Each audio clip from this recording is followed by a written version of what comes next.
Қосылып жалғастыра беріңіз. Аха.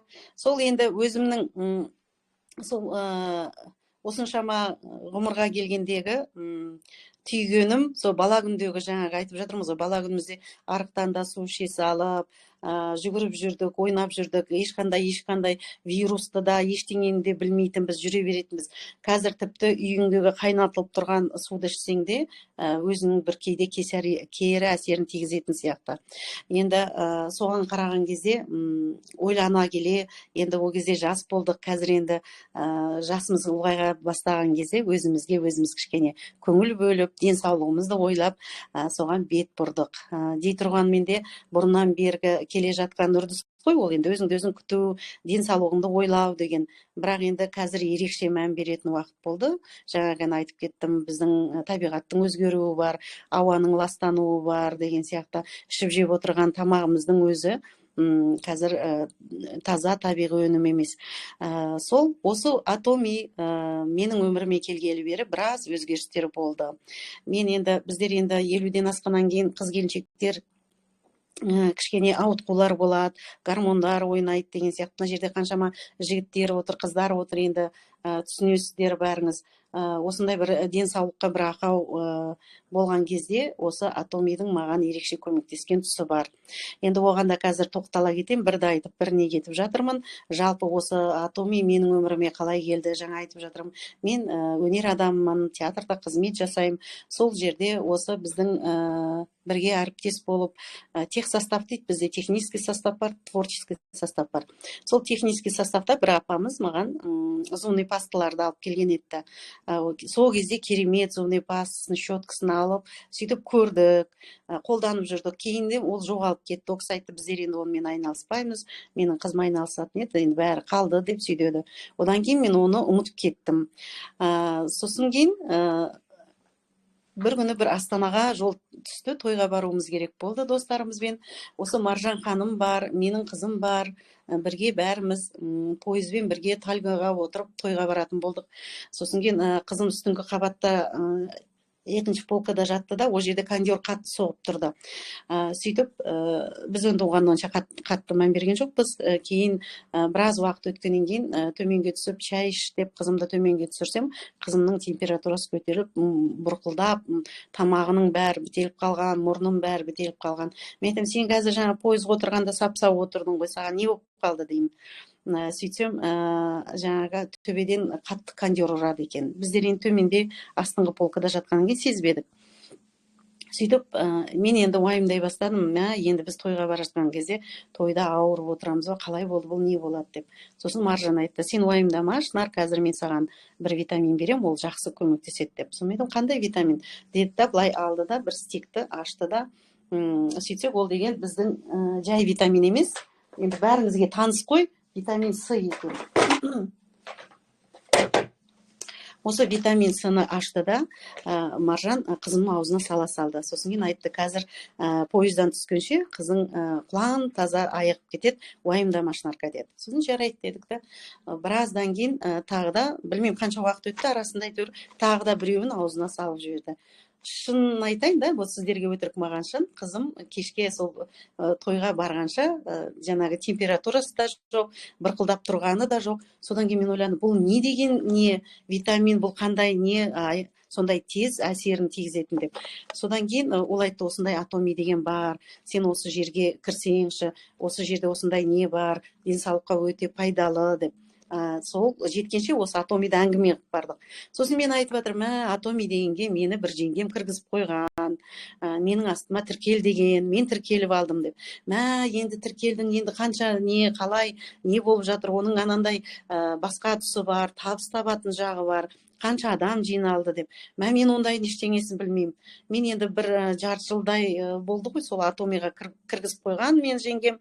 Мен сол кейде бір зубный паста, зубный щетка, әлгі бір жоғалып кеткен зубный паста щеткаларды сол жеңгем маған бір кездері әкеп берді. Сөйтсем, ол кісі мені тіркеп қойған екен сол жерге. Ал енді не істейміз, мен ол жерде тіркелген болып шығам. Содан кейін айтады, жоқ, оның бәрін реттеуге болады, сен менің командама кір, кәдімгідей өзің результат көресің, бірінші өзің қолдан. Мен ана жерде даже осындай керемет продукциялар барын да білмеймін. Әйтеуір барамыз, алып кетеміз. Уақытымыз болмайды ғой өмірі қарауға, көруге. Оның екінші жағы бар екен, PV деген бар екен. PV деген саған бонус болып келеді, ақша болады екен деген, мысалы, ондайды ештеңені бізге айтпаған ол центрда. Просто барып келеміз. Содан кейін мен енді астында қанша адам бар, енді Маржан сұрайды ғой, қанша адам тіркеліпті, қараш десем, 179 адам тіркеліпті менің астымнан. Ал мен ешқандай жұмыс істемеген, ештеңе жасамағам. Содан кейін дейді да, Маржан, бұл деген болмайды, қаншама адам болса да, саған кеш емес, сен қайтып кел, мына жаққа біздің неге ауыз деп. Менің қызым бар әлі тіркелмеген. Мен ана жақтан келгенше біраз уақыт өтеді екен, 6 айдай. Мен одан да қызымды тіркейін да, мен сол жерге жұмысқа өзіме керек нәрселерімді ала бастайын деп.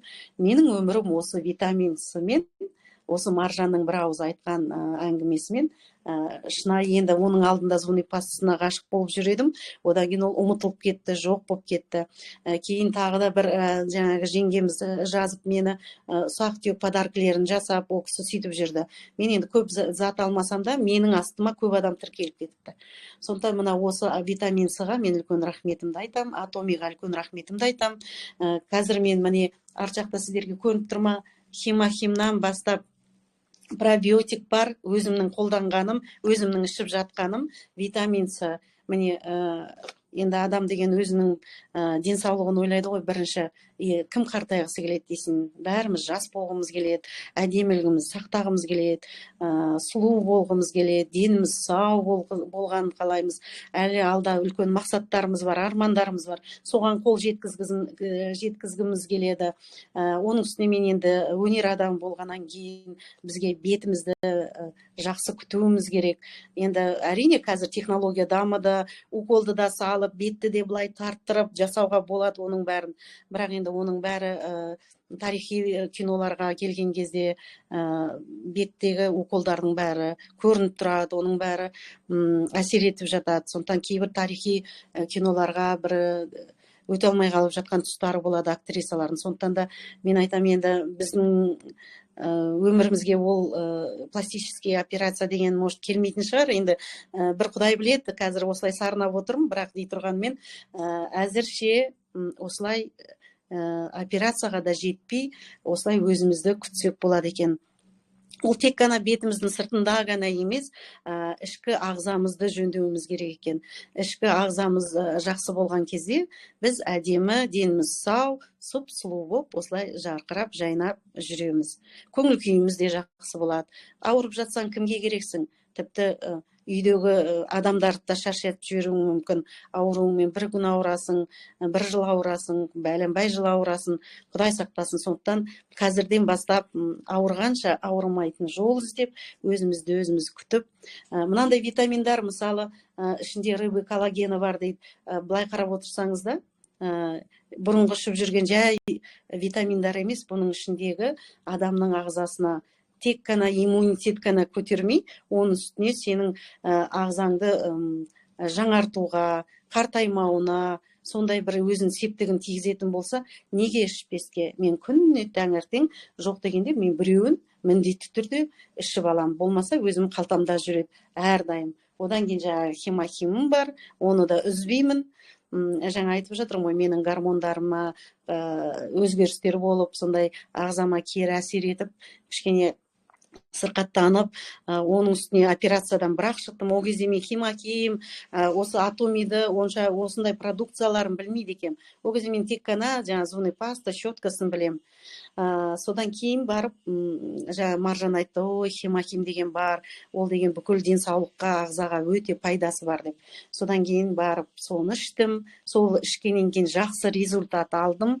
Шынын айтайын, мен соны бір ай отпускада, демалыста, мен өзіме көңіл бөлейінші, осы Атомиді өзімнен өткізейінші деп. Мен тип қашып ішіп жүрдім да, оны басында бастап ішіп жатқан кезде менің Семей қаласында әпкем сахарный диабетпен ауырады. Сол кісі келіп маған, ой, мен сахарым осындай болды, маған осындай бір ем бар екен, осыны көмектессең деп Алматыға келді. Мен ол кісіні қаратпаған профессор қалмады. Сабминнан бастап бүкіл қандай нелер бар, медициналық орталықтар бар, бәр жерде емдеттік, қараттық. Содан кейін барып жаңағы Германиядан не алдыратынбыз, сахарный диабетке дәрі алдыратынбыз, Москвадан да алдыратынбыз. Оның бәрі уақытша әсер ететін. Содан кейін жаңа қыздардан, марқалардан, маржандардан сұраймын ғой, сахарный диабетке не берсек болады? Ол кісі инсулинда отыр, 24 алатын. Содан кейін ой, хемахимді бер деді. Сосын мен енді әпкеме айтып жатырмын, сен енді Алматыға кел, мен сені тағы біраз жерлерге апарайын, массажыңды ал, жаңағы нең бар, қан жүрмей қалған аяғына, бақайың ұшына қан бармай қалды деп, сондай не айтқаннан кейін менде үлкен бір страх болды, қорқыныш. Себебі менің бір ағам осы пандемия кезінде сахармен ауырып, енді ол да өзінің сахармен ауыратынын білмеген ғой. Пандемия кезінде сахармен ауырып, сол бақайлары қан бармай қарайып, содан бақайын кесіп, бақайынан аяғын кесіп, бір-бірімізге бара алмай, мен Талдықорғанға барсам мені кіргізбейді, мен апарған врачтарды еш жерге кіргізбейді. Сонымен әйтеуір мен ол кезде мына атомиді білмеймін. Сол кезде мен ағамнан айырылып қалған едім, өзімнің туған ағамнан. Сондықтан біреу сахармын, менің аяғыма қан жүрмей жатыр, диабетпін десе, менде үлкен қорқынышым үдей бастайды. Сол қорқыныш қалып қалған. Содан әпкем жаңағы мен бақайларымды не чувствую, қан жүрмей жатыр дегеннен кейін, сен Алматыға кел, мен сені қолымнан келгенше емдеп аламын. Бірінші енді Құдай ғой, одан кейін мен қолымнан келгенін жасаймын деп әпкемді, 70-тегі әпкемді алып келіп, осы жерде массажын жасатып, аяғына қан баратындай қылып, жаңағы бақайын аяғын баса алмай жүре алмай қалған әпкем. Содан кейін жаңағы Марқа мен Маржанның айтқаны хемахимді беріңіз деп. Мен оны қалай беретінін білмеймін ғой. Алдым да хемахимді аузына алдым да бір несін істейін, бірақ құя салып енді күніне 2 рет ішу керек дегенге бере салғам ғой, екеуін ба араластырып есім шығып, сөйтсем әлгі 28 болып отырған, сахар көтеріліп отырған әпкем дірілдеп, бүйтіп қол аяғы дірілдеп қалады. Сосын мен қорқып, бұл не болып қалды десем, сөйлей алмайды, мен білмеймін не болғанын, қазір көреміз деп. Сосын жаңа өзінің врачына звондаймын, семейге лечущий врачына, менің әпкем осындай жағдай болып жатыр, не істеймін деп. Соны енді сіз не істедіңіз? Мен осындай препарат бердім. Сіз неге үйтесіз? Сіз врачсыз ба? Ертең комаға түссе, сіз жауап бересіз. Это судебное дело деп одан сайын қорқытты. Мә, енді не істеймін деп содан Марқа мен Маржанға звондаймын. Сөйтсем айтады, ой, сіз неге оны көп бересіз? Бір қасықтап беріңіз дейді. Ол енді тез енді сөйтсек, менің әпкемнің 28 болып отырған сахар 4-ке бірақ түскен. Содан әпкемді өлтіріп ала жаздап, тез арада жаңағы тәтті қып, шайды қою қып, араластырып, ішіне қантын салып, шоколадты былай ертіп, кәмпитті беріп, бәрін араластырып, сахарын әйтеуір көтеріп алып, деп бір терлегеніміз бар. Сол әпкем қазір маған әлі күнге дейін алғысын айтады. Әлі күнге дейін осы Атоми компаниясына ризашылығын айтады. Өткен жолы мен бір аудиозаписті сіздерге ортаға, осы группаға салған.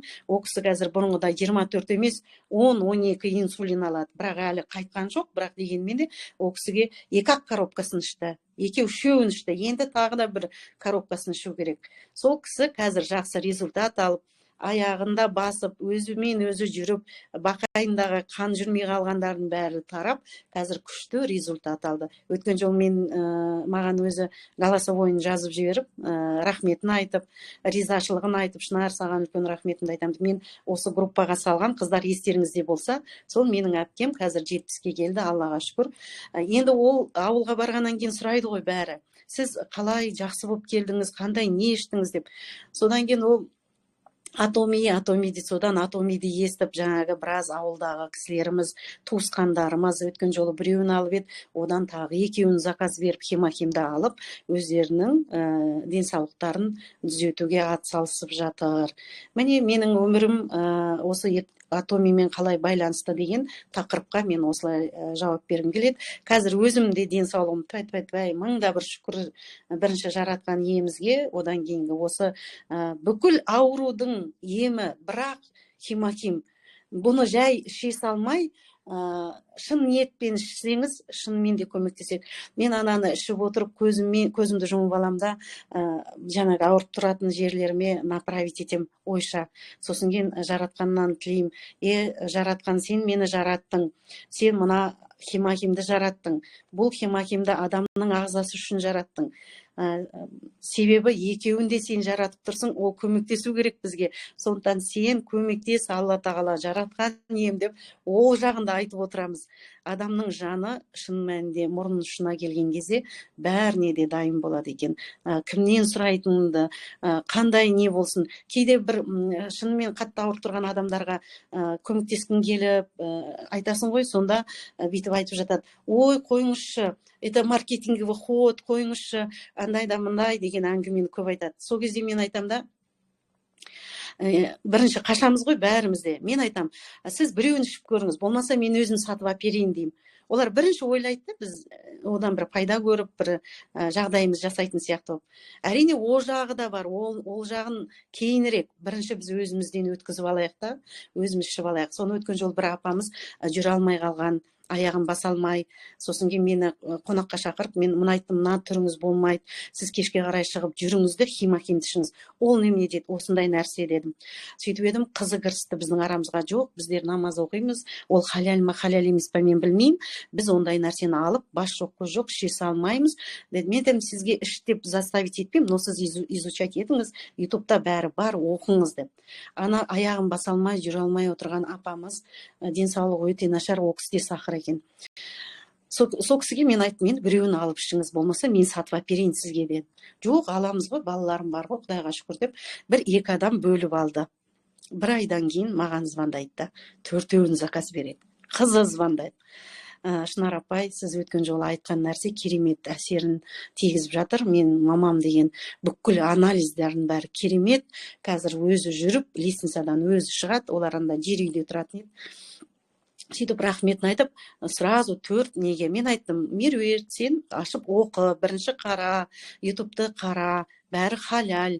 Мен түсінемін, халал емес болса, оны мен сіздерге айтпайтын едім деп жатырмын. Сондықтан да осындай жақсы результаттарды көріп, адамның алғысына бөленгенге не жетсін. Бірінші міндетті түрде өзімізден өткізгеніміз дұрыс. Әйтпесе ішіп көрмеген, ұстап көрмеген, түрін көрмеген затты менен мысалы сұрайды, мен айтам да, мен оны ішіп көрмеген, айта алмаймын деймін. Мен айтам, мен мысалы мына шашым, біраз проекттілер бар, егер көрсеңіздер, аттарын қазір айтам, қашан туасың деген проекті бар, ютубтан ашып қарасаңыз, менің шашым мынандай ақ. Мен шашымды қиып тастадым, себебі менің шашым түсіп қалды. Жаңағы денсаулығым бар, гормондар бар, алған препараттарым бар. Шашым түскеннен кейін мен өзім күтім жасаймын деп шашымды қысқа қиып тастадым да, шашымды күттім. Содан кейін Маржанға айттым: Маржан, міне менің осындай жағдайым, осындай, не істеймін? Осыны ішесің, мынаны ішесің, ананы ішесің, жаңа химакимді ішемін, витамин С-ны ішемін, кешке жатарда пробиотикті ішемін. Одан кейін жаңағы шашыма абсолют 3 в 1 бар ғой, маскасы бар ішінде, шампуні бар, кондиционер бар. Соны алдым да, соны 6 ай жудым. 6 ай емес, менікі 3 айда уже результат берді. Шашым өсіп, керемет болып, ерекше. Жаңағы бұрын менің шашым несі, структурасы жұқа болатын да, былай жасасаң бүйтіп қозғалмайтын, бүйтіп жіңішке жұқа болып тұратын. Сосын кейін бір күні визажистім менің шашымды жасап жатты да, бетімді бояп болды да, шашым жасап жатты да. Сосын: апай, сіз шашыңызға наращивание жасатып алдыңыз ба деді. Сосын мен айтып отырмын: жоқ, мен наращивание жасатқан жоқпын. Қалай сіздің шашыңыз мынандай қалың емес еді ғой дейді да. Енді біраз жыл бізде жұмыс істейді, біледі менің шашымды. Сосын мен айттым: мен осындай шампунь, осындай витамин ішіп жатырмын, осылай өзім денсаулығымды қолға алдым дедім. Сөйтіп жаңағы қасымдағы естіп отырған қыздардың бәрі келеді, шашымды ұстайды. Әр жерде мен жаңағы тірі реклама болдым, тірідей. Содан кейін бүкіл менің әріптестерім қызықты. Одан кейін жаңағы бетіме жағып атқан нелер бар деген сияқты, кремдерім бар. Жаңа мен басында айтып кеттім, қайтып келемін деп, 1 ай отпускаға, демалысқа кеткен кезде мен осы химахимді, атомиді жалпы қолға алдым. Не істедім? 1 ай бойы үзбей химахимді іштім, осы витамин С-ны іштім.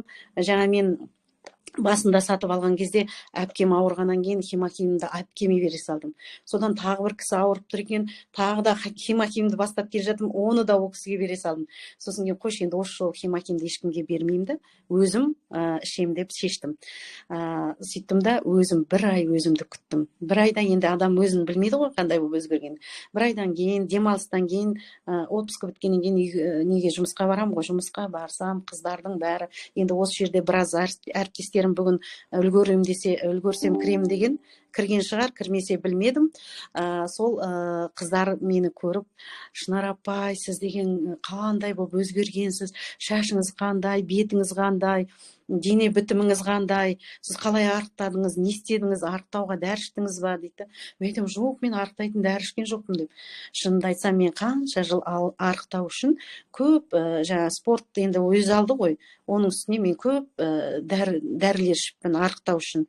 Сөйтсем, оның причинасын табу керек. Ол неге адам толып кетеді, неге адам арықтамайды.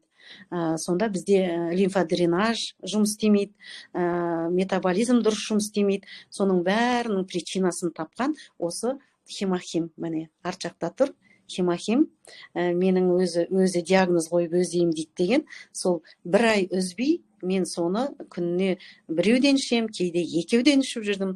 Кешке пробиотик, күндіз міндетті түрде таңертең витамин С. Осы үшеуін ішіп, мен кәдімгідей бір талай салмақ тастап тастадым. Содан кейін жұмысқа келгенде қалай сіз жасарып кеттіңіз, қалай сіз осындай, әлде сіз подтяжка жасаттыңыз ба, жоқ әлде бірдеңе жасаттыңыз ба демейді, мен ештеңе жасатқан жоқпын. Сол баяғы менің өзім принципім бар, бетіме ештеңе жасамаймын, ешқандай укол алмаймын, ешқандай кестірмеймін да деген сияқты. Әзірше ұстанымым сол. Енді білмеймін, ертең қатты қартайып бетім салбырап жатса, басқаша әңгіме айтатын. Әзірше менің өмірімдегі атомиум, менің өмірімді өзгерткен, менің көзқарасымды өзгерткен, өзіме өзімді ғашық еткен, өзіне ғашық еткен атоми осы. Көп сөйлеп кетсем айып етпеңіздер. Сұрақтарыңыз болса, дайынмын. Көп рахмет. Шынар ханым, өте қызықты. Сондай жеткіздіңіз, қарапайым түрде, тілмен, қазақ тілде біздің сүйікті. Енді сұрақтарыңызды болса қойыңыздар, жауап береді Шынар ханым. Менің бір сұрағым бар, бірден сразу пайдаланып кетейін. Сіз атомиге дейін қолданған косметикаңыз, өнімдеріңіз компанияларда болды ғой, енді мүмкін брендтерден алған. Сол қолданған, жылдап қолданғаннан кейін осы атомиді қолданып бастадыңыз, қазір өзгердіңіз. Сондай кардинальный бір не бар ма, айырмашылық? Неге осы атомиге тоқтадыңыз, сол үшін дегенім ғой. Иә, дұрыс айтасыз. Мен енді біздердің енді бет пішіміміз, бетіміз өзіміздің нан табарымыз ғой. Сондықтан да біз бетімізді о бастан күтуге тырысамыз. Бірақ кейде толамыз, арықтап кетеміз деген сияқты. Бет өзінің пішінін кейде жоғалтып жатады. Мен бұрын ланкоммен қолданатынмын, қыздар. Вокруг глаз, ночной, дневной кремдерін, тоналкаларын бәрін соны алатынмын. Бірақ ол да жаман емес, бірақ дей тұрғанмен ол өте қымбат болатын. Кейде қалта көтереді, кейде қалтамыз көтермей жатады деген сияқты. Сосын кейін мен осы атомидің косметикасын изучать ете бастаған кезде, сол жаңағы кальмарда, қателеспесем, сол неден, заводтан менің жаңағы алатын атомиімді, осы абсолютта, осы атомидің косметикасы бәрі бір жерден шығады екен. Содан кейін жағып көрейін деп, бірінші алғаным SPF крем болды. Шынында да маған өте қатты ұнаған SPF крем. Себебі ол увлажнение береді, бетіңді әдемі жылтыр етіп тұрады, ылғалдандырып, жаңағы увлажнение деген сол ғой, оның үстіне еще күннен қорғап тұрады. Мен өзім күнге аллергиям бар адаммын. Кішкене күнде көп жүріп қалсам, бетіме қызарып шығып кетеді. Көбіне мен енді рульде жүргеннен кейін мына жақ бетім, мына жақ қолым, сол жақтарым нетіп кетеді, бөртіп кететін. Қазір осы атомиді жаққалы бері мен ондай проблемаларды көп кездестірмейтін болдым. Оның үстіне жаңағы өзіме открытие болған, жаңағы не, сумкамда тұр, алып келші, пшикалка, бетке нететін. Өзімдікі де бар, жаңасы да бар. Жаңасын бүгін кеше барып тағы да біреуін сатып алдым. Абсолют спрей деген бар. 7 түрлі шөбі бар ішінде. Қазіргі соңғы шыққан спрейлердің бірі. Оны күндіз де осы макияждың үстіне, кешке бетіңізді жуып болғанда да себе берсеңіз болады. Себебі оның жаңағы жаңасы бар еді ғой. Міне мынау. Міне мынау. Бұл күндізде жатарда да бетіңізді өте керемет балғын қылып ұстап тұрады. Біздер енді түсірілімге таңғы 5-те тұрып кетеміз ғой. Ұйқымыз қанбайды. Сосын түске таман бетің мыжырая бастайды, салбырай бастайды. Сол кезде аласыз да осыны былай шайқап, міне бір талайы уже бітіп қалды. Қазір екіншісін сатып алдым жаңадан. Сол күні түні осыны сеуіп, міне сіздердің алдыларыңызда осылай жарқырап, жылтырап, жылтыр болып отырамыз. Міне менің қолданып жатқаным осы. Одан кейін міне вокруг глаз. Мен енді тағы бір түрі бар екен, мен соны алайын деп отырмын. Бәрін біртіндеп жағып көруім керек болып тұр. Себебі біреуге жаңағы қандай крем көмектеседі дегенде, бірінші білуім керек қой, қайсысы шынымен эффектісі жақсы. Міне мен қазір вокруг глазбен увлажняющий крем осыны алдым. Осыны уже бітіріп жатыр. Мынау екіншісі, мынау да екіншісі, мынау бітейін деп қалды. Енді тағы да бір несі бар. Мен соны алып көргім келіп тұр. Өткен жолы соны тапсырыс берем деп, білмеймін, аяқ астынан мынаны тапсырыс беріп жіберіппін. Одан кейінгі менің қызымның неде шетелде Түркияда 4 жыл оқып келді. О жақта енді тәттіні көп жейді. Сондықтан да қызыма мынандай нелерді алдым. Наборы, мынандай целый немене, бетіне өте жақсы қазір результат болып жатыр. Біз бастағалы 1 ай, 2 ай болып қалды.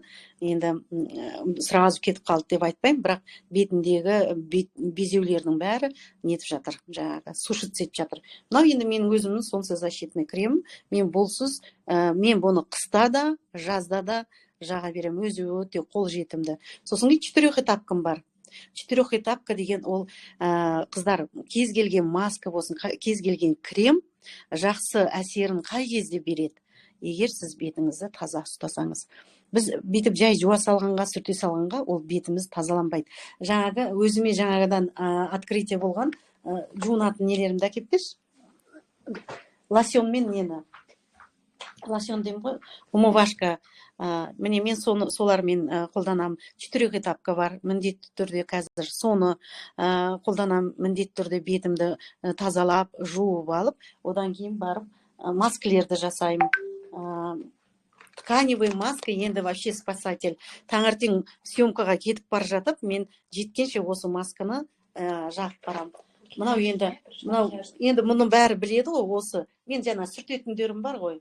Соларды алып кел. Міне, мұны енді бір талай болды ғой, бұны қолданғанымызға қыздар біледі. Гидрофилкадан бастап, осы бетті қалай таза ұстайсыз, солай результат болады. Егер сіз бетіңізді тазаламасаңыз, үстіне жай әшейін сүрте салып, жай әшейін жуа салып, одан кейін барып крем жақсаңыз, оның да эффектісі болады, бірақ мен айтқандай эффект болмайды. Тез арада болмайды.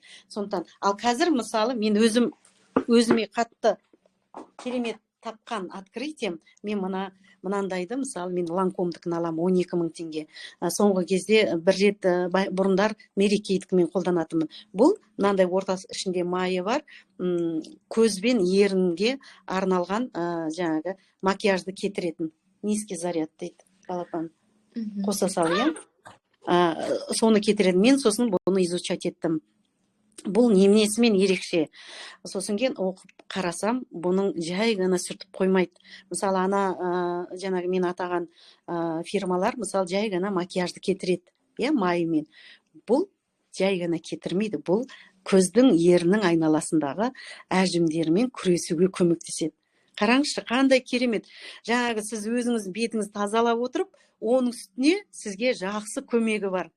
Міне, осы дүние. Сосын кейін жаңағы бетті бірінші мен немен сүртіп алам, мицеллярная вода дейді. Бұл да керемет. Бұрынғы мицелляркаларды оқып отырсаңыз, қарап отырсаңыз, бетіңізге жақсаңыз, тырысып қалады, бетіп тартылып қалады. Ал мына жерде ондай дүние жоқ. Тіпті бұны мен бетіңді сүртіп, ұмытып кетіп, талай болады ғой, бет сүртемізде шаймай кейде жүре береміз ғой. Сол сияқты мынаны да бетіңді сүрте салып жүре берсең, ешқандай да кері әсері жоқ. сол сияқты жаңағы шампуньды да айтам, шампуньмен қолданғалы бері шынымен енді өзім неммен бөлісіп отырайын. Шампуньмен қолдансам, мен мысалы шаршап келеміз түсірілімнен, бас деген лак болып күні бойы жүреміз, шаршап тұрамыз, басым солқылдап тұрады. Сол шампуньмен жуғанда тек қана шашқа емес, кәдімгідей басыңды да емдейді. Шаршап тұрған неңді, өзіңнің состоянияңды, солқылдап тұрған басың болсын, мең-зең болып тұрған сол шампуньнің тек қана шашқа емес басқа да әсері барына мен өзім көзім жетті. Мынау енді өзім шампуньдарым абсолют қолданып отырған. Міне. Сұрақтарыңыз болса? Кеш жарық, мен есім Қайрат. Естіліп тұр ма? Естіліп тұр. Кеш жарық, Шынар ханым, өте қуаныштымын. Маржан, рахмет ұйымдастырып отырғанға. Мына жерде керемет шынайы, сондай бір жақсы эфир болды. Мен қояйын деп отырған сұрағым, бұл көбінесе жаңағы неге косметика сияқты ғой дейме, или емдік қасиеттер бар. Жаңа басында сақырға деп айтқанда ойладым, бұл дәрілік қасиет бар ма деп ойладым, атомидың. Или атомидың ішінде бөліне ма? Емдік қасиет жаңағы косметика жағынан. Себебі мен осыдан 15 жыл бұрын 2 хозяйка магазин болған. Бізде акцент көбінесе косметика қойғанбыз, жаңағы вокруг класс, жаңағы тоник, умывашка деп отырсыз. Бәрін енді біліп отырмын, түсініп отырмын да, енді қыздарды қойғасынан. Мына жерде емдік қасиеттері қандайлары бар? Емдік қасиеті бар. Соны сұрайын деп едім. Иә, міне, сіз өзіңіз мынаны ерінбей ашып оқыңызшы. Бұл жай ғана не қылмайды, көздің айналасына біздер енді көп боянамыз. Біз күнде боянамыз. Күнде біз күнделікті боянбай шықпаймыз көшеге. Себебі біреумен кездесіп қаласың, аяқ астынан суретке түсіп қаласың, тағы бірдеңе. Сурет боянбай да шығатын кездеріміз болады, бірақ дей тұрғанмен біздер енді күнде жұмысымыз сондай. Кешке қарай бізді міндетті түрде визажистер бояндырады. Сосын кейде асығып тұрасың да, біздің бетімізде олар жуып тазалап береді, жаңа сүртетін мынандай нелерін, дүниелерін да, нелерін, лосьон мынауларын беріп жатады.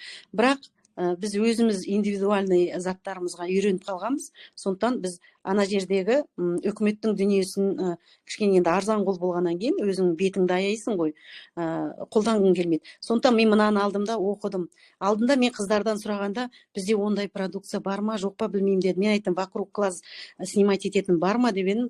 Білмеймін, оны көру керек деп сөйтті. Сосын кейін өзім аштым да изучать етіп, қарап отырдым да мынаны тауып алдым.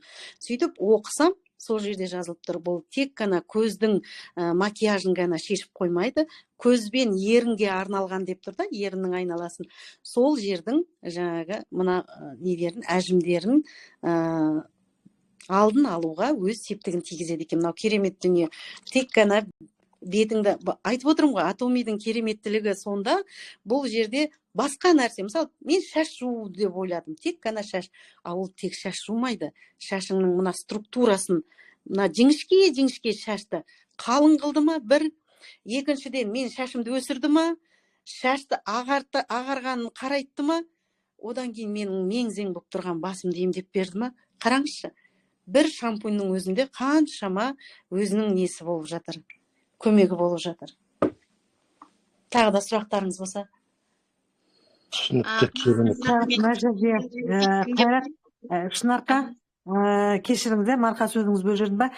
Мына жерде Қайрат, сен өте жақсы сұрақ қойдың. Бұл жерде не только косметика, бұл жерде в общем личная гигиена бар, витаминдердің түр-түрі бар. Жаңа химохим деп айтып отыр ғой, соның өзі умный доктор.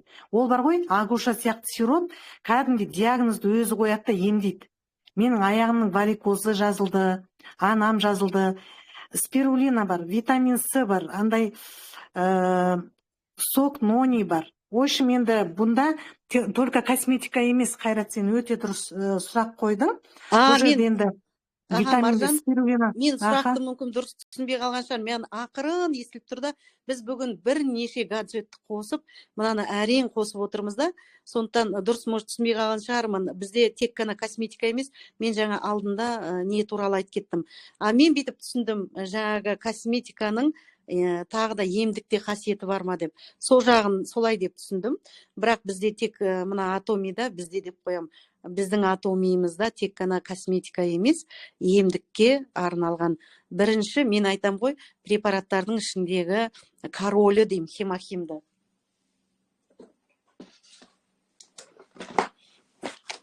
Міне, мынау хемахим, осы атомидің витаминдардың ішіндегі королі.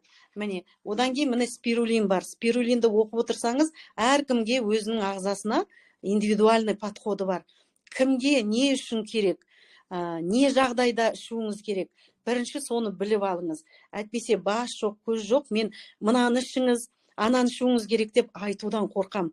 Себебі ол адамның ағзасы, бұл адамның өмірі. Бұнымен ойнауға болмайды. Сондықтан да бірінші өзімнен өткіземін, өзім ішіп көрем, өзім жағып көрем, содан кейін барып кеңес бере алам. Қандай результатқа, неменеге көмектесетін. Мынау тырнаққа да, шашқа да, ағзаның жаңағы біздер текст жаттаймыз деген сияқты, миымызда 1045 информация. Бізге қазір қолыңа текст береді да, соны 1-2 минутта, 5 минутта жаттап үлгеруің керек. Түсірілімдерде сондай нелер болады, импровизация болады, өзгеріп кетеді. Сол кезде аяқ астынан текст жаттау керек болады. Болмаса біздің бірнеше жыл ойналып кеткен спектакльді ойнауымыз керек болады. Оның бәрін санаңда сақтау керек. Сол памятке да көмектеседі екен, былай қарап отырсаңыз. Сондықтан әркім өзіне не керек, соны мынаны қарасаңыз, ішінде біз общий айта береміз ғой, анаған да, мынаған да деп. Мысалы, мына бір хемахим да, адамның бойындағы паразиттар азайған кезде сенің өзің көзің ашылады. Мен мысалы көру зрением өте нашар болып жүрді. Мен сол жаңа көзге арналған лютеин витамин іштім. Одан бұрын мен хемахимді ішкен кезде уже результат көре бастадым. Себебі не болды? Менің бойымдағы, енді қай жерде болсын отыратын құрттар бар ғой бізде. Сол құрттардың көбейіп кетпеуіне, сол паразиттарды құртуға, солардан арылуға, сосын иммунитетті көтеруге, гемоглобинді көтеруге, соның бәріне осы бір хемахим көмектескенде, бұл тек бірақ ауруға емес, бүкіл ауруларға. Жаман атауы бар, сахарный диабет, псориаз дейсіз ба, жаман ауру, 4-ші стадия, өкпе қабынған, қандай ауру дейсіз, соның бәрін гемоглобин көтереді. Міне, менің гемоглобиным біраз болды көтере алмай жүрген, мен көп дәрілер іштім, витаминдар іштім. Мен білмеймін, енді осының да әсері бар деп ойлайын, себебі осы хемахимді ішкелі бері менің гемоглобиным бұрынғыдай бүйтіп түсіп жүрген жоқ. Қазір нормада. Шүкіршілік айтамын. Сұрақтарыңыз болса? Мен бір-екі сөз айтып кетейін. Кеш жарық. Шынар ханым, мы никак с вами не можем встретиться, но все впереди, как говорится. Вы очень интересны подача. Өте қуаныштымын сіздің неңізді тыңдағаным. Сіз деген бізбен өзіңіздің пікіріңізбен бөлістіңіз. Өте қызық осындай өнерлі адамның пікірін естуге. Очень интересно, извините, я буду переходить с русского на казахский. Давайте, айта беріңіз. Да, потому что вы люди искусства, у вас особый мир. Действительно, мы все должны хорошо выглядеть, но артисты должны выглядеть хорошо вдвойне, потому что вы несете нашу культуру в жизни, и то, что вы обратите к нашей компании Атом, очень для нас всех. И я очень рада, что вы выбрали нашу, скажем так, косметику. Я рада, что такой человек, медийный человек, известный человек в наших рядах. Вы очень хорошо, интересно подали. У меня нет вопросов, потому что я уже 5 в Атоме. И я рада, что команда разрастается. И вас, по-моему, у вас это первое, да, ваше выступление, да? Да, первое. С дебютом вас. Да, с дебютом. Ага. Вот. Соны айтайын дегенім, сізге деген, бәріңізге деген өте қуаныштымын. Рахмет. Рахмет. Ханым, мен де сізден жақын танысқым келіп жүр. Кездесеміз бұйыртса 10 күні. Қыздар, біріңіз қалмай келуге тырысыңыздар. Академияда үлкен шаралар өтеді, құттықтаулар болады, мотивация деген сияқты. Ол жерде көп сұрақтарға жауап аламыз. өзімізге тәлімгерлер көптеген түсініктемелер береді, мировоззрениеміз атоми жайында кеңейіп қайтады. Сондықтан да бәріміз осы 13 күні бас қосайық, кездесейік, бәрімізде де қарбалас жұмыс, соның арасында жаңбырдың арасында жүріп кездесуге жазсын деп тілеймін. Рахмет. Тағы да сұрақтарыңыз, тілектеріңіз болса айтыңыз. Эфир маған аз болып қалған сияқты, сіздерге қалай білмеймін. Әлде көп сөйлеп кеттім ба, айып етпеңіздер. Бұл менің Өте дұрыс, бірінші. бәрі орынды, нормально вы все сказали. 1 сағат дегесін 1 сағат болайық. Қыздар деген просто очень интересная подача у вас, такая неординарная.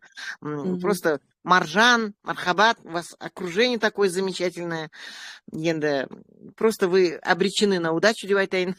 Не сомневаюсь в этом нисколько. Рахмет. Қайырлы кеш, Шынар ханым. Қайырлы кеш. Қалыңыз қалай? Жақсы. Шынар ханым, мен сіздің ауырғаныңызды да білемін, қандай жағдайға түсіп жүргеніңізді де білемін. Біреуін айтсаңыз, біреуін айтпайсыз. Бірақ Аллаға шүкір, қазір жағдайыңыз күшті болып жүрсіз ғой қазір. Шүкір. Соған қарап, мен де сол көп нәрсені ойланып, ойға түйіп, сонымен мен де осыған ниет қылдым ғой енді.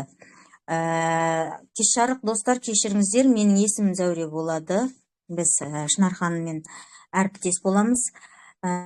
Сондықтан өте қуаныштымын. Мен бағанадан бері қарап, көп әңгімелеріңізді естідім. Енді қараңызшы, сіз пайдаланып бастадыңыз. Бәрімізге жаңағыдай жақсы болса екен, бұларда жаңағы керегін алса екен, бұларда емделсе екен ауырып жүрсе, бұларда жаңа косметикасын қолданса екен деп керектерін бәрін айтып бізге жеткізіп жүрсіз. Рахмет. Но енді өзіңізге осы Атомидің осы компанияға келгелі өзгерістер болып жатыр ма? Стимул алып жатсыз өзіңізге? Қандай жаңалық, қандай жаңаша көзқарастар пайда болып жатыр? Әрине, рахмет, Зәуре. Сен де тіркелгенің біраз болса да, осы жақында ғана өзің көзіңді ашып, өз көзіңмен көріп, нәтижелерді көріп жатсың. Адамға біраз уақыт керек болады, әрдайымда шын мәнінде де біреуді заставить етіп, сүйт бүйт деп айта алмайсың, пока ол адамның көзі жетпейінше. Сенің де көзің енді жетіп келе жатыр, результатты көріп жатсың. Мен де өз результатымды көрдім, өзгеріс өте жақсы жағына. Мен жаңа айтып жатырмын ғой, мен өзім ағзамда үлкен өзгерістер болған кезде, мен таңертең тұруым өте қиын болатын. Орнымнан тұрғанша, одан кейін жаңа зрением өте нашар болып кетті. Ол жағы бар деген сияқты. Сосын кейін қатты ісініп кеттім, салмақ қатты қостым деген сияқты. Соның бәрін қазір алдына алып, мен мысалы очкисіз жүре алмайтынмын. Қазір қайтадан очкимді да тастадым. Тек оқығанда, бір нәрсені бүйтіп жақыннан көре алмай қалған кезде ғана жақындамасам, так бәрі ақырын нормаға келіп жатыр. Сендер білесіңдер, менің шашымның қандай болғанын білесіңдер. Мен қалай үлкен мынандай дәу болып толып кеткенімді де білесіңдер. Өздеріңіз Зәуре отырсыңдар ғой, міне сендер ғой айтқан, міне бастаған қалай өзгердіңіз деп. Міне осы жағынан жақсы нәтиже алғаннан кейін жақсыны бөліскім келеді, жақсыны айтқым келеді. Біреу қабылдайды, біреу қабылдамайды.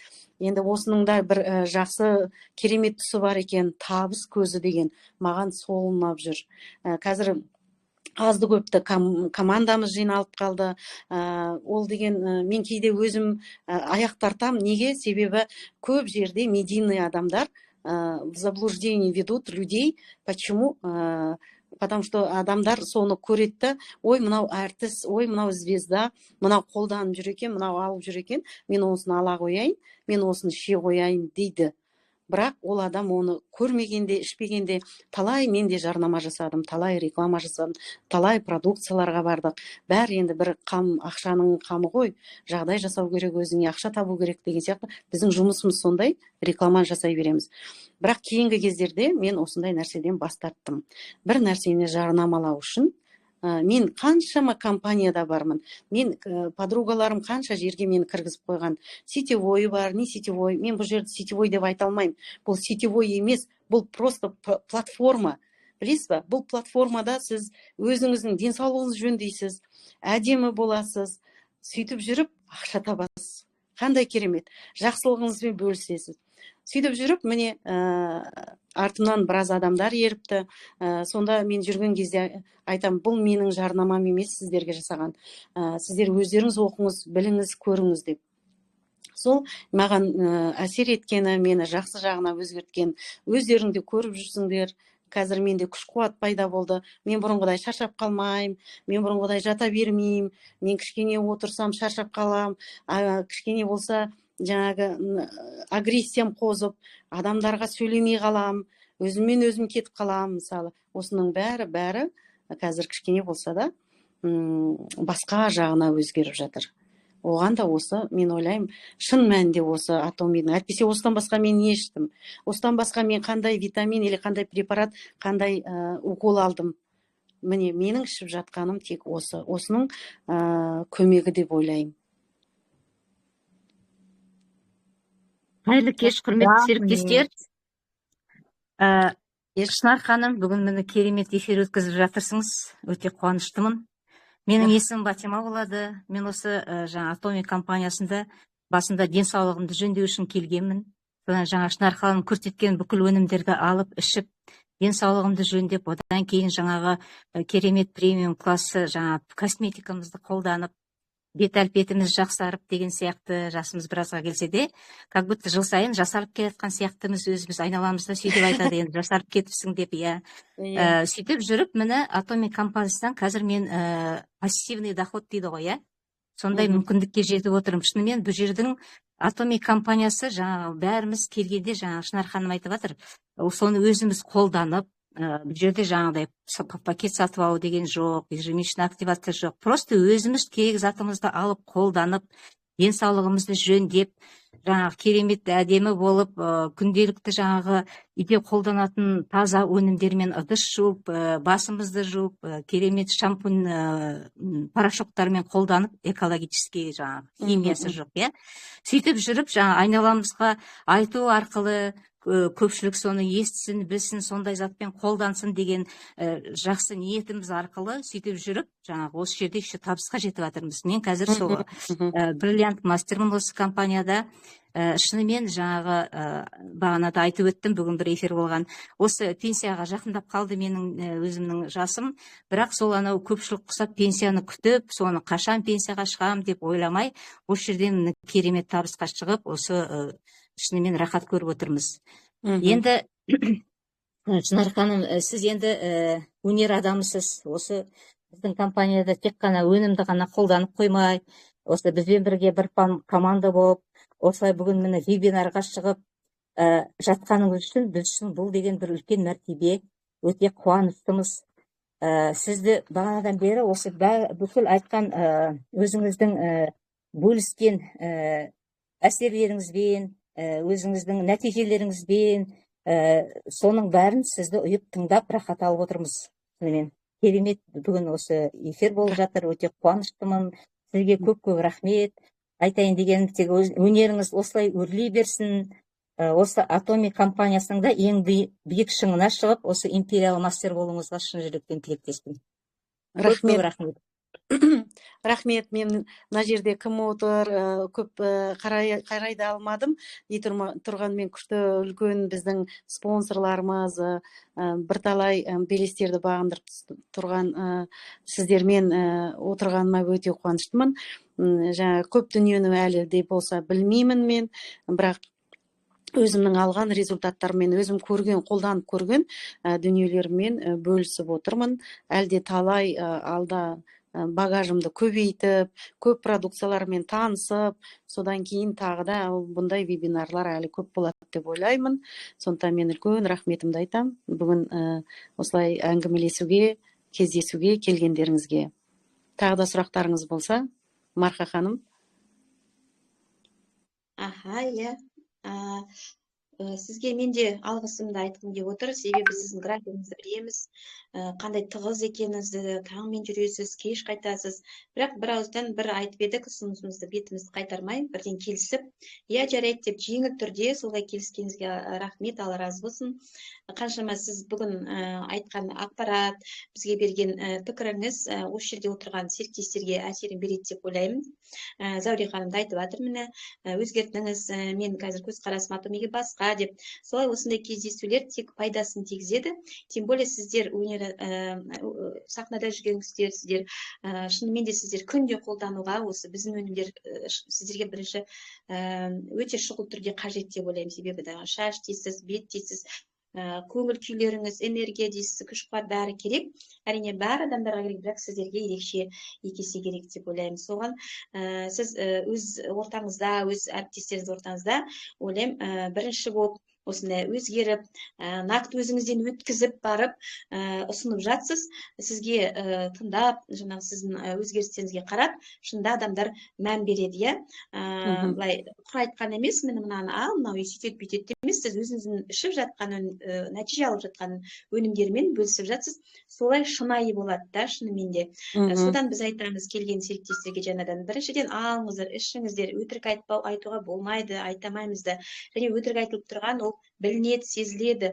То есть пихать етіп сатып тұрған деген болмайды. Біздің миссиямыз, сіз айтқандай, адамдарға, неғұрлым көп адамға осы жерге жол көрсетіп, ниетіміз сондай болу керек та, ол кісі пайдасын көріп, мысалы ауырып жатқан адам денсаулық алып, жасарғысы келген адам жасарып, әдемі болған адам әдемі, сондай позициямен шынында осы жерде миссиямыз деп есептеп жүрсек, нұр үстіне нұр болады. Я сіздің бүгінгі эфиріңіз керемет болып жатыр. Демалыс күні, тем более ертең бәріміз демаламыз. Алла разы болсын. Әрі қарай да сізге осы өнерде және де өмірде тек қана сәттілік, табыс, көп молшылық және әрқашан бізбен бірге, енді мен айтам ғой, бітті мәңгілік біз біргеміз деп. Солай Алланың берген жасын жасаймыз, солай бірге қол ұстасып бәрі осы Атоминың шыңдарын бағындыра берейік. Рахмет, Марқа ханым. Иә, бұл компания шынында да былай қарап отырсаңыз да адам үшін үлкен мүмкіндік берген да, адамның өміріне, жағдайына, жанұясына, айналасына қандай керемет, бәрі тегін. Ештеңені төлемейсің, ештеңені былай ақша құймайсың. Бір нәрсені үйрену үшін барып, оны үйрену үшін де ақша төлемейсің. Сабақты да тегін бересіздер, сабақты да тегін үйретесіздер, продукциямен де тегін таныстырасыздар. Әр жексенбі сайын қыздар жиналып, өзімізше женский клуб деп атаймын мен о жерде. Сол жерге келеміз, продукциясымен танысамыз, ішіп көреміз, бетімізге жағып көреміз деген сияқты. Бәрін өз көзімізбен көргенде ғана, әйтпесе құлаққа көп сенім жоқ қой. Көп айтыла береді, анау да жақсы, мынау да жақсы, ананы да ішіп көр, мынаны да ішіп көр. Жоқ, бұл жерде сен өзің көрмей, біреудің айтқанымен болмайды. Сондықтан да бәрі тегін дүние, қандай мүмкіншіліктер, қандай жақсы ұсыныстар, осының бәрін ақшаны да тап, жағдайыңды да жаса, әдемі де бол, ең бастысы деніңде сау. Жалғыз өзіңнің емес, айналаңның, бірінші отбасыңның. Мен мысалы жалғыз өзім витамин сыны бөліп, өзім тығып ішпеймін ғой. Мен ішкеннен кейін менің қызым ішеді, балаларым ішеді, менің күйеуім ішеді. Одан кейін мен не істеймін, мен туысқандарыма апарып беремін деген сияқты результат көргеннен кейін. Сол сияқты ары қарай кете береді. Жақсыны бөлісу керек, жақсыны айтып жүру керек. Сондықтан да результаты бар нәрсені айту керек. Әйтпесе жаңағы табыс табу үшін талай рекламаларды жасаймыз деп айттым ғой. Сондықтан да бұл жерде ондай өтпейтін дүние. Бұл біздің жанұямыз, қазіргі жанұямыз. Бұл біздің өміріміз, бұл біздің ортамыз, бұл біздің болашағымыз, бұл біздің командамыз. Бұл жалғыз менімен, болмаса сенімен шешілмейді. Бұл біз бір команда болған кезде мықты, үлкен биіктерді жетеміз де жетістікке қол жеткіземіз. Қазір мен айтайын дегенім осы жерде қыздар бар ма жоқ па, мен Ұзынағаштың қыздарына үлкен рахмет айтқым келеді. Бірақ күнде шешім қабылдап, бірақ күнде өздері бір команда болып, өздері структураларын сайлап, қазір қандай керемет өздері бір-бірін қолдап биікке жетіп жатыр. Сол сияқты жақсы лидерлер, Маржан баяғыда айтатын еді, саған жақсы лидер бұйырсын. Жақсы лидер, мен ойлаймын, маған жақсы лидердің керегі қанша, ол немене жақсы лидер деймін. Кейін түсініп отырып, міне ұғып отырып, сол жақсы лидердің керегі ол басқа тұсында екен. Басқа жағында, маркетинг жағында жақсы лидер керек екен. Мархабат, мен сізге үлкен алғысымды айтам, рахметімді айтам. Маржан екеуіңіз мен үшін қатар тұрасыздар. Себебі Маржан мені осы Атомиға алып келіп, күні түні кез келген жағдайда маған қол ұшын берді. Дәл сол сияқты 27-де 24-те 7 кез келген сұраққа жауап беретін, кез келген дүниеме көмектесіп қол ұшын беретін, бүгінгі мына дүниені де жасауға, вебинарға да бәрін атсалысып бәрін жасаған Марха, сіздің білімділігіңіз, біліктілігіңіз, жатпай тұрмай оқитыныңыз сондай болуды бізге де жазсын, бізде сондайды үйренейік. Үлкен рахметімді айтам, ризашылығымды білдірем.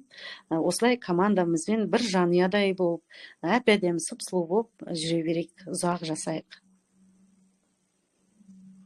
Әмин айтқаныңыз келсін. Қайырлы кеш баршаңызға. Қайырлы кеш, Шынар ханым.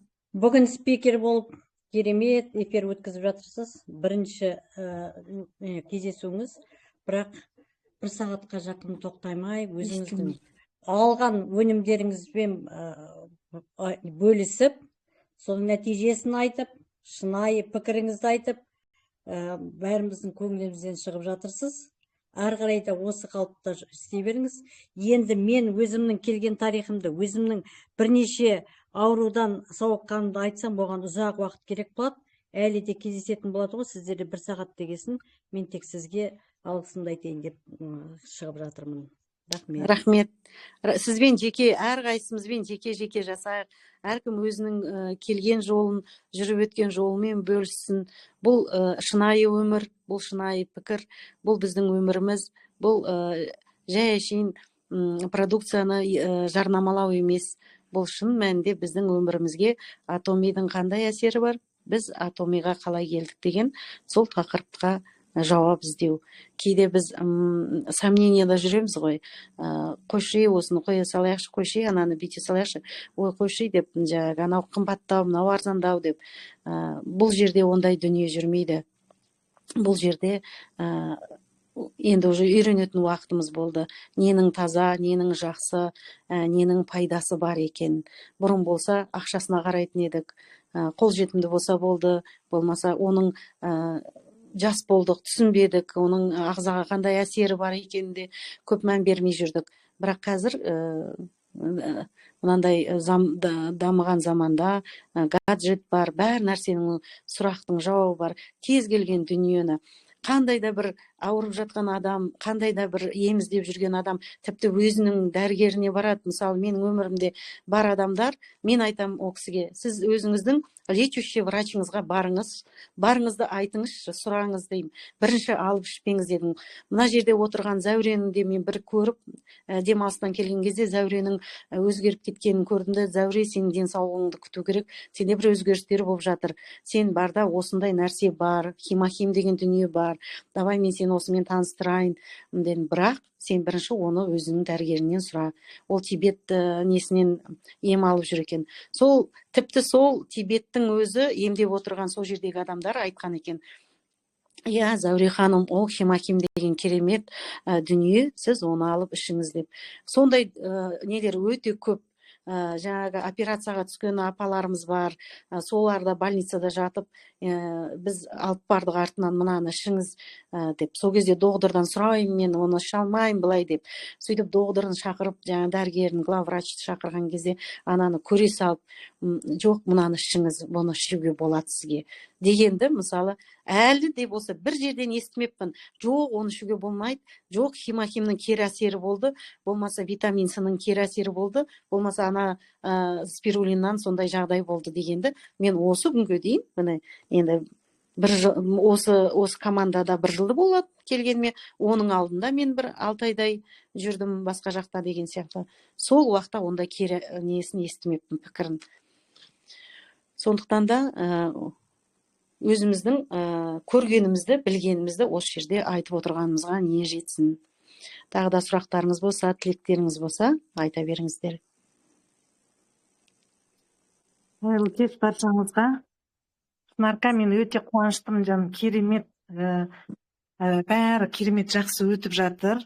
Рахмет. Сен өзіңнің арманыңа осы жерден жетесің. Сен өзің сондай адамсың ғой, мектептен, бала кезімнен білем, қамқоршы, адамдардың бәріне көмектескің кеп, адамдардың бәрінің жағдайын жасап бергің кеп жүреді. Осы жерден Құдай қаласа, Алла амандығын берсе, жақсы нәтиже алып, жан-жағымен бөлісіп, бәрінен бақытты қылғың кеп жүр ғой, бәрі адамдарды. Ниетіне жетіп, бүкіл командаңмен немпирал бол жаным сол. Әмин, әмин. Өзің арманың қайырымдылықпен сонымен айланысамын деп Онда айтасың. айтам деп отырғам. Құдай қаласа сол ниетімізге жетейік жаным сол. Барлық жақсылықты тілеймін, өте қуаныштымын. Рахмет, Маржуха. Біз шын мәнінде мына Пахангелдің мырзаның несін, өмірбаянын, өмір тарихын, осы Атомиға қалай келді, қандай ұстанымдар бар, соны оқып изучать етіп отырсаңыздар, енді оны бір күнде жасау мүмкін емес. Менің өзім қанша жүрдім, адамды да тіркеуді білсем де, жаңа тапсырыс беруді де білсем де, оған менің кішкене көңіл бөле алмай жүрдім да, бірақ оның бәрін білем. Қазір енді өзім жасап жүрмін ғой, жасай берейін деп. Бірте-бірте, бір жыл дегенде енді жасап жүрмін. Ханым айтпақшы, шын сенің уақытың жоқ, мен білем, сен тапсырысыңды бер деп. Біресе Мархаға, біресе Маржанға айтам, тапсырыс беріп беріңдер, адам тіркеп беріңдер деп сөйтем. Бірақ енді қолдан келеді ғой. Дәл сол сияқты мен изучать етіп, машинада кетіп бара жатқанда, үйде жүргенде әйтеуір қосып қойып, ютубтан оқып, тыңдап отырам да, өмір баяндарын. Сонда ол кісінің бірінші бір керемет ұстанымы қайырымдылық екен да, қайырымдылық. Сосын мен бүйтіп ойлап отырмын, менің де бір үлкен арманым бар, бірақ енді арманды көп айта бермейді, бірақ енді кішігірім арманымыз бар. Маржан екеуміз үлкен ақ джипка мініп алып, ауылға барып, мешітке барамыз да, сол жерде жағдайы жоқ отбасыларға барамыз да, ауырып жатқан адамдар болса, барамыз да, соларға көмек береміз қолымыздан. Біз ол кезде жаңа бір зарплатаға қарап отырмаймыз, бізге кәдімгі Атомидан бәленбай миллион болып ақша түсіп тұрады. Соның бәрін қайда жаратамыз біз? Ол ақшаның бәрін. Ана неде бар ғой, сондай Пахангелдің несі, ай сайын ба $7,000 түссе, мен бұл ақшаны не істеймін, мен уже ақша түссе қорқам деген несі бар да. Сол сияқты бізде ақша түссе қорқам, бұл ақшаны қайда жіберем деп. Сол кезде мен айтам да, Маржан, біз әлі талай жағдайы жоқ отбасыларға көмектесеміз деп, сол арманға жетейік. Сол бұл жерге мен бір көзім жеткені, сондай адамдар жиналады екен. Анандай иманы күшті адамдар. Мен сөйтіп атайын. Иманы күшті, иманы мықты адамдар. Олар өзінен бұрын өзгені де ойлап тұрады. Ол тек қана бір адамдарды ғана емес, бұл бүкіл әлемді ойлап тұрады. Өзің жақсы, тек қана мен ғана жақсы, мен ғана керемет өмір сүрем емес, бүкіл әлем, бүкіл халық жақсы өмір сүру керек. Біздің ұстанымыз. Осы Атомидің да ұстанымы тура сондай. Бүкіл халық ауырмау керек, бүкіл әлемдегі адамдар бай қуатты болу керек, бәрінің дені сау болу керек. Міне соның бәрін оқыған кезде сен өзіңе керек нәрсені аласың да байланыстырасың. Менің де ішімдегі ұстанымым осындай ғой деген сияқты. Сол, тағы да сұрақтарыңыз болса, тілектеріңіз болса. Қандай керемет айттыңыз бәрін, Шынар ханым. Прямо адамның жүрегіне жететіндей қылып айтасыз. Күшті енді, керемет. Көп рахмет сізге. Рахмет. Керемет, мен де қуанып отырмын. Мына жерде енді жаңа команда, коллектив, Мағлұм Сейсенбаев айтқан команданың екен, коллективінің екен. Командаңызға болыңыздар. Қуанып отырмын, естіп отырмын, тыңдап отырмын, өте культурный команда екен. Мен көп нелерге кіремін, тиктоктарда, Құдайға сенбейтіндерде, плоский земля дейді, көп жерден шулап, бірін таптап жатады. Рахмет, қуанып қалдым. Сіздің жалғыз ер адам сияқтымын ғой, қарап отырсам. Сіздер сондай қызықты, керемет болды. Сонымен айтайын деген сөз, маркетинг планды қалай танысуға, маркетинг планмен соны айтайын. Қайрат, екеумізге бәрін айтамыз, бір команда болып қайырымдылық байланысамыз, құдай қаласа. Болды, ол түсініксің. Мен де қайырымдылық қолмен 7 жыл болды айланысып келе жатқанмын, бәрін кейін айтып жатырмын. Кейін айтып жатырмын бәрін. Шүкір. Аха. Сізге Негізі қосыламыз онда. иә, қайырымдылық деген негізі адамдар садақа дегенде бәрі ақша деп ойлайды, ол емес. Адамға күліп қараудың өзі садақа негізі. Бірақ та мен мына гостиница Қазақстанның артында жаңа умственно отстали жаңа детдомдарға барамын. Орбита жақтағы детдомдарға көбіне көмек жасаймын.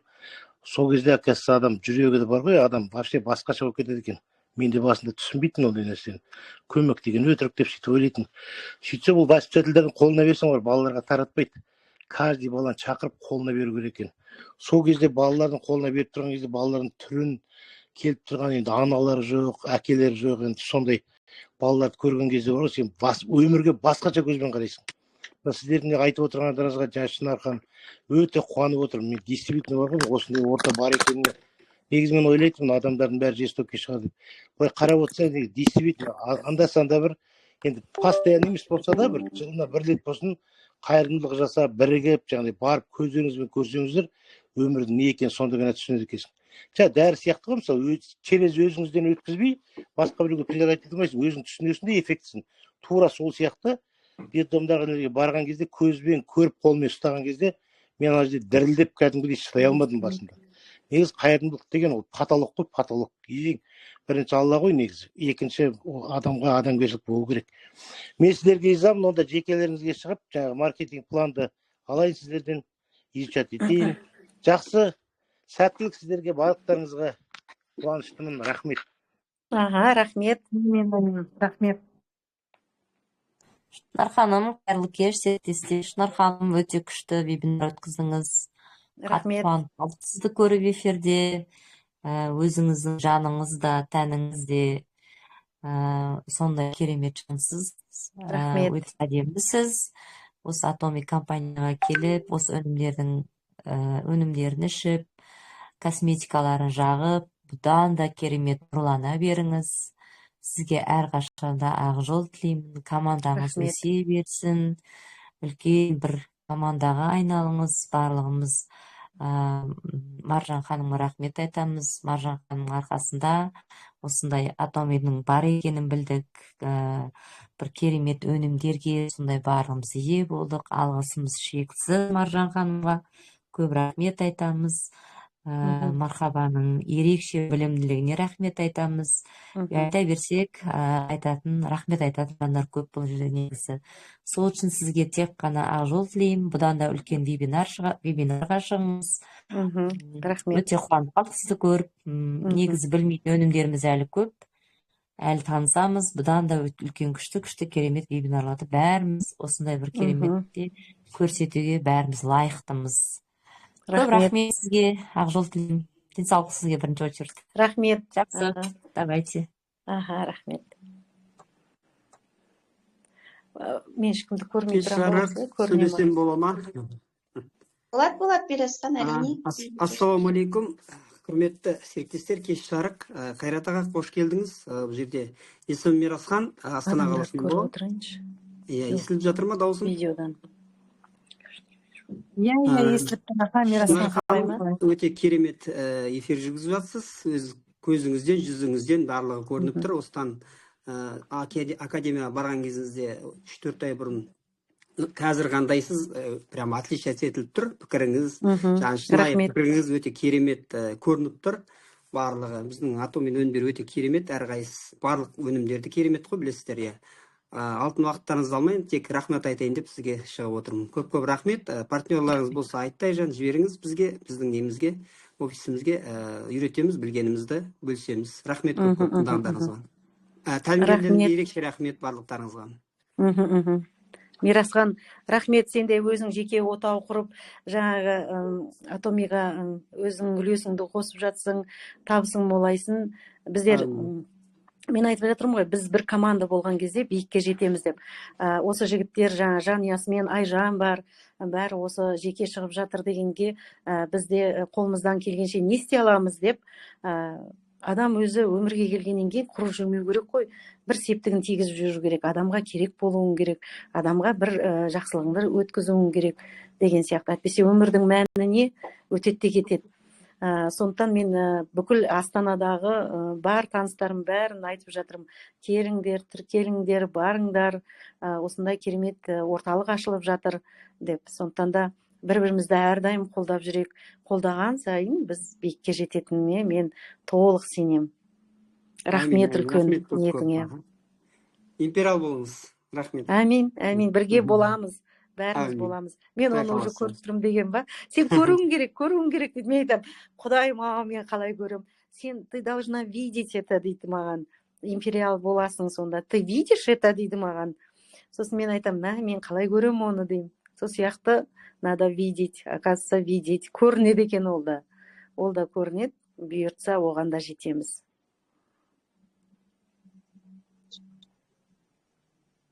Көп рахмет, Шынар ханым, серіктестер бүгін қатысқан, қолдап, алтын уақыттарыңызды бөліп. Енді сұрақтарыңыз болмаса, барлықтарымыз бүгін қоштасайық. Келесі кездескенше сұрақтарыңызды қойып алыңыз, Шынар ханымға жауап береді. Әр сұрағымызға прям қоштасқымыз келмей тұр, шын айтсам. Тағы да әңгімелесейік онда деп па? Рахмет, әлі талай кездесеміз. Мен сөйтіп ойлаймын, бұл бастамасы ғана. Және де кішкене уақытта тығыз болып қалды, кішкене дайындығымызда мүмкін аз болып қалды. Сосын кейін кеше ертерек 1-2 күн болғанда мүмкін кішкене тағы да қаттырақ дайындалып келер ме едім деген сияқты ғой. Бәрі қарбалас. Сондықтан айып етпеңіздер, жетпей жатқан жерім болса, түсінбей жатқан жерім болса, түсіндіре алмай қалған жерім болса, айыпқа бермеңіздер. Әлі талай үйренеміз, әлі талай жетеміз. Ең бастысы жаңағы кемеміз орнынан қозғалды да, соған қуанам мен. Кеме қозғалды деген ары қарай біз теңізге төтеп беріп, ары қарай бәріміз бір кемеде әлі талай жағалауларды бағындырамыз. Образына айтқан кезде. Ол не деген сөз? Мысалы, үйде жатып ақ, ой, не болады, бұл қалай болады, қалай істеймін, адамды қалай тіркеймін, қойшы деп. Бір кезде Маржан ханым бір не жасады, 30 күнге 30 адам деген промоушен жасады. Сосын кейін маған қатысыңдар деп, сосын кейін маған айтып қойды, Шынарка, сен қатысыя дейді. Мен айтамын, Маржан, мен 30 күнде бір адамды әрең тіркеймін, мен қалай тіркеймін деймін ғой. Сөйтсем, сен ниет етсең бәрі болады деп. Мен айтамын, вроде мен ниет етіп жүрмін, қалай ниет ету керек басқаша деп қоямын ғой. Сөйтсем, шынымен ниет етсең 30 күнде 30 адам өзінен өзі тіркеліп, және де анау-мынау ұсақ түйек емес, бәрі химахим алды ғой. Анау да химахим алады, мынау да химахим алады. Мен айтамын, ой Алла, мына шынымен ниеттенсең, сондықтан шынымен ниет ету керек, шынымен сену керек, шынымен қалау керек осына, шынымен жетістікке жетем деу керек. Ендігі менің мақсатым, міне денсаулықты жөндейтін, әдемілікті қалпында ұстайтын дүниелермен таныстым ба? Енді ары қарай тағы да сол продукциялармен таныса отырып, бөлісе отырып, енді менің көздегенім жаңағы империалдыққа аяқ басу, табыс көзін. Енді ол мүлдем бөлек әлем. Оны да үйрену керек. Оған да жаңағы санаңды сендіруің керек. Что осындай табысқа жетем деп. Енді мен айттым ғой, мен емделем, мен жазылам, мен әдемі болам, мен анандай ауруларды жеңіп шығам деген сияқты мақсатым болды. Мен соған сендім. Міне шүкір, мен сендім, мен жеңдім. Дәл сол сияқты ол табысқа да біз бірге жетеміз. Қайырлы кеш, мен айтып жіберсем болады ма? Болады, Мақсат, Қайырлы кеш. Қайырлы кеш. Бүгінгі вебинар өте керемет өтті. Шын мәнісінде 3-4 ай бұрын Алматыда өзіңізді көрген кезде, ой, мына кісі, мен фотоға түсуім керек деп, прям сондай бір керемет болды. Вебинарыңызды тыңдап жатырмын. Енді көп сөйлеп айтпаймын, сізге үлкен рахмет айтамын. Жолыңыз ашық болсын, тек алға баса беріңіз. Және де мен Инстаграмда да жалпы өзіңізге де арасында бір айтатыным бар еді ғой. Сізге тек қана 2 нәрсе ғана бар енді алатын. Біріншісі Атомида империал болу, екіншісі Оскарды алсаңыз болды. Алла жазса. Сол күнге жеткізсін. Әмин. Бұйыртса, ол да болады. Бұйыртса. Соған сене берейік. Әмин, айтқаныңыз келсін. Бірге алайық, бірге жетейік. Ер адамдарымыз бар. Ер адамдарымыз көп болсын. Ер адам бар жерде береке бар. Командаларыңызды өте беріңіздер. иә, береке бар. Дұрыс айтасыз. Берекелі, өте сондай пайдалы болды бүгінгі кездесу. Қайырлы болды. Енді келесі кездескенше кім дайындалады, маған жеке шығыңыздар. Бүгін Рөдігүл бақытты уақыт уәде берді. Арасын суытпайық, арасын ұзартпайық. Осылай кездесулеріміз бізді жақындатады, бізді білімге, жаңағы неге, жетістіктерге жетелейді. Сол себепті мен әрдайым айтамын, арамызда сондай ключевой айтамын, боламын, мен бармын деген серіктестерді, даже новичоктар бар, шығам деген, солай шығарып отырайық, системаға осылай кіргізіп. Келесі кездесу енді бізде 13-ші осы желтоқсанда Алматы қаласында академия, осы жылдық қорытынды академия, соған бәріміз жаппай өзіміз ғана келмей, өзіміз әрине барамыз, бірақ жанымызға 2-3 мүлдем атомит танымайтын, білмейтін адамдарды ертіп әкелейік біз. Ерте рахмет айтатын болады. Сол себепті сол кездескенше, бірақ оған дейін әлі бір кездесу болады деп сенімдімін вебинарда. Шынар ханым, сізге ерекше рахмет, Алла разы болсын тағы да. Керемет көңіл сыйладыңыз, көп инсайт алдық, сізден үлгі алдық. Енді тағы да әдемі кездесулер болады. Сіздің анонстарыңызды заранее дайындап қойдым мен уже 2 кездесудің. Прям әдемі әрқайсысына қарай бергім келеді. Өзіңіз прям ерекше, прямо өзіңіз былай да әдемісіз. Рахмет. Одан сайын әдемі болдыңыз, іш дүниеңіз қалай әдемі, бет әлпетіңізде сондай әдемі. Әлемімізде, маңайымызда әдемі болсын. Рахмет. Жақсы, баршаңызға. Өте керемет. Қоштасқыңыз келмей отыр аш. Баршаңызға рахмет. Рахмет. Баршаңызға рахмет. Мына жігіттерге мен бағандан бері күтіп отыр едім, сол жігіттер сөйлесе ғой, жігіттер дауыстарын шығарса ғой деп. Өз бір айналдырған азын-аулақ жігітіміз бар.